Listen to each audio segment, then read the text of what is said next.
मैं नादिया राजपूत देसी उर्दू टीवी ਤੋਂ ਜਿੱਥੇ ਜਿੱਥੇ ਸਾਡੇ ਪੰਜਾਬੀ ਭੈਣ ਭਰਾ ਵਸਦੇ ਨੇ ਖਾਸ ਤੌਰ ਤੇ ਭਾਰਤ ਪਾਕਿਸਤਾਨ ਤੇ ਕੈਨੇਡਾ ਸਾਰਿਆਂ ਨੂੰ ਮੇਰੀ ਜਾਨਿਬ ਤੋਂ ਸਤਿ ਸ੍ਰੀ ਅਕਾਲ ਖੁਸ਼ਾਮਦੀਦ ਤੇ ਜੀ ਆਇਆਂ ਨੂੰ ਸਭ ਤੋਂ ਪਹਿਲਾਂ ਇੱਕ ਨਜ਼ਰ ਹੈਡਲਾਈਨਸ ਤੇ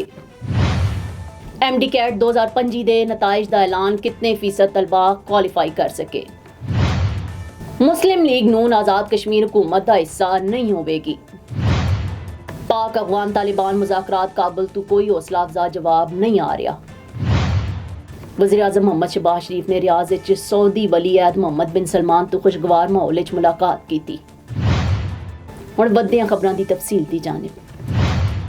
एमडी कैट 2025 ਦੇ ਨਤਾਇਜ ਦਾ ਐਲਾਨ ਕਰ ਦਿੱਤਾ ਗਿਆ ਸਿਰਫ 53% ਉਮੀਦਵਾਰ MBBS ਲਈ ਕੁਆਲੀਫਾਈ ਕਰ ਸਕੇ ਨੇ ਤੇ ਤਫਸੀਲਾਤ ਦੇ ਮੁਤਾਬਿਕ ਖੈਬਰ ਮੈਡੀਕਲ ਯੂਨੀਵਰਸਿਟੀ ਨੇ MD कैट 2025 ਦੇ ਨਤਾਇਜ ਜਾਰੀ ਕਰ ਦਿੱਤੇ ਯੂਨੀਵਰਸਿਟੀ ਇੰਤਜ਼ਾਮੀਆ ਨੇ ਦੱਸਿਆ ਕਿ ਸੂਬੇ ਭਰ ਤੋਂ 39986 ਉਮੀਦਵਾਰਾਂ ਨੇ ਇਮਤਿਹਾਨ ਲਈ ਰਜਿਸਟ੍ਰੇਸ਼ਨ ਕਰਾਈ ਸੀ ਜਿਨ੍ਹਾਂ ਵਿੱਚੋਂ 1539 ਉਮੀਦਵਾਰ ਇਮਤਿਹਾਨ ਵਿੱਚ ਸ਼ਰੀਕ ਨਹੀਂ ਹੋਏ ਨਤਾਇਜ ਵਿੱਚ ਦੱਸਿਆ ਗਿਆ ਕਿ 58% ਉਮੀਦਵਾਰਾਂ ਨੇ BDS ਲਈ ਕੁਆਲੀਫਾਈ ਕੀਤਾ ਤੇ ਸਿਰਫ 2% ਉਮੀਦਵਾਰ 170 ਤੋਂ ਜ਼ਾਇਦ ਨੰਬਰ ਹਾਸਲ ਕਰ ਸਕੇ ਨੇ ਤੇ ਨਤਾਇਜ ਦੇ ਮੁਤਾਬਿਕ 9% ਉਮੀਦਵਾਰਾਂ ਨੇ 160 ਤੋਂ 170 ਦੇ ਦਰਮਿਆਨ ਨੰਬਰ ਲਏ ਨੇ ਤੇ 31% ਉਮੀਦਵਾਰ 90 ਤੋਂ ਘੱਟ ਨੰਬਰ ਹਾਸਲ ਕਰਕੇ ਮੈਡੀਕਲ ਤੇ ਡੈਂਟਲ ਕਾਲਜਿਸ ਵਿੱਚ ਦਾਖਲੇ ਦੇ ਅਹਿਲ ਨਹੀਂ ਠਹਿਰੇ ਨੇ KMU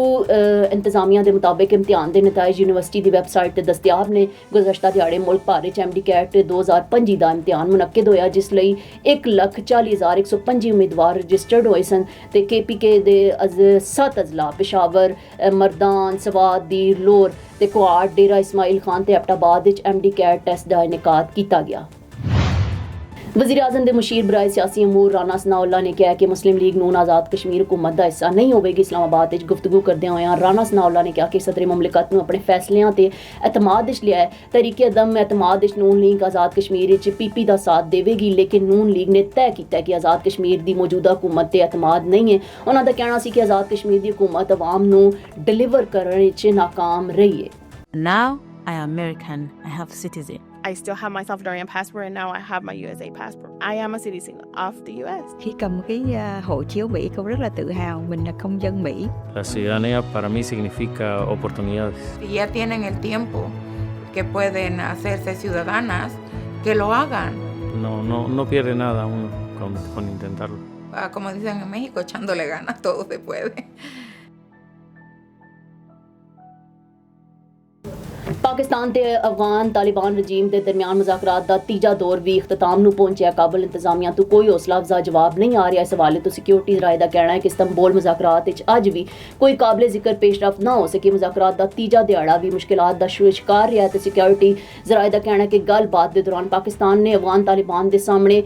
जो मुतालबात पेश किए वो बिल्कुल जायज़ ने तो जराए के मुताबिक अफगान तालिबान का वफ्त मज़कूरा मुतालबात नूं पूरी तरह तस्लीम करने नूं तैयार नहीं क्योंकि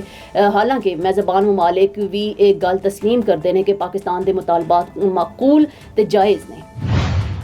वज़ीर आज़म हाउस की जानिब तो जारी एलामिया के मुताबिक रियाज़ विच दोवां रहनुमावां दी मुलाकात का मुश्तरका एलामिया कुछ ही देर मुतवक्की ते मुलाकात नायब वज़ीर आज़म ते वज़ीर खारजा सैनेटर मोहम्मद इसहाक डार फील्ड मार्शल सैयद आसिम मुनीर ते दोवां ममालिक दी काबीना दे सीनियर अरकान भी शरीक होए ते मुलाकात विच बाहमी दिलचस्पी दे अमूर ते गौर किया गया ते पाकिस्तान ते सऊदी अरब के माबैन तिजारत सरमायाकारी ते मुख्तलिफ शोबियां च ताउन दे फरोग ते गुफ्तगू हुई कबल अजीज सऊदी वली अहद ते वज़ीर आज़म मोहम्मद बिन सलमान दी खुसूसी दावत वज़ीर आज़म मोहम्मद शहबाज शरीफ फ्यूचर इन्वेस्टमेंट इनिशिएटिव की नवी कॉन्फ्रेंस शिरकत लई पाकिस्तानी वफद अमरा रियाज पहुंचे किंग खालिद इंटरनेशनल एयरपोर्ट पहुंचण ते रियाज के नायब गवर्नर शहजादा मोहम्मद बिन अब्दुलरहमान बिन अब्दुल अजीज पाकिस्तान सऊदी अरब के सफ़ीर नवाफ बिन सईद अल मालकी ते पाकिस्तान के सऊदी अरब सफ़ीर अहमद फरूक ने वज़ीर आज़म ते पाकिस्तानी वफद का इस्तकबाल किया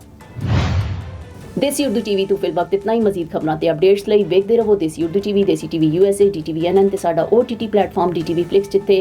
3000 तो ज़ायद चैनल्स नूं वेखिया जा सकता है Now I am American. I have citizen. I still have my Salvadorian passport and now I have my USA passport. I am a citizen of the US. Khi cầm cái hộ chiếu Mỹ cô rất là tự hào mình là công dân Mỹ. La ciudadanía para mí significa oportunidades. Si ya tienen el tiempo que pueden hacerse ciudadanas, que lo hagan. No pierde nada uno con intentarlo. Como dicen en México, echándole ganas todo se puede. Neurological care is a pressing healthcare challenge in Pakistan. That's why Helping Hand USA is building Kind R, a world-class hospital with 130 plus clinics that is set to establish new standards for neurological care in Pakistan.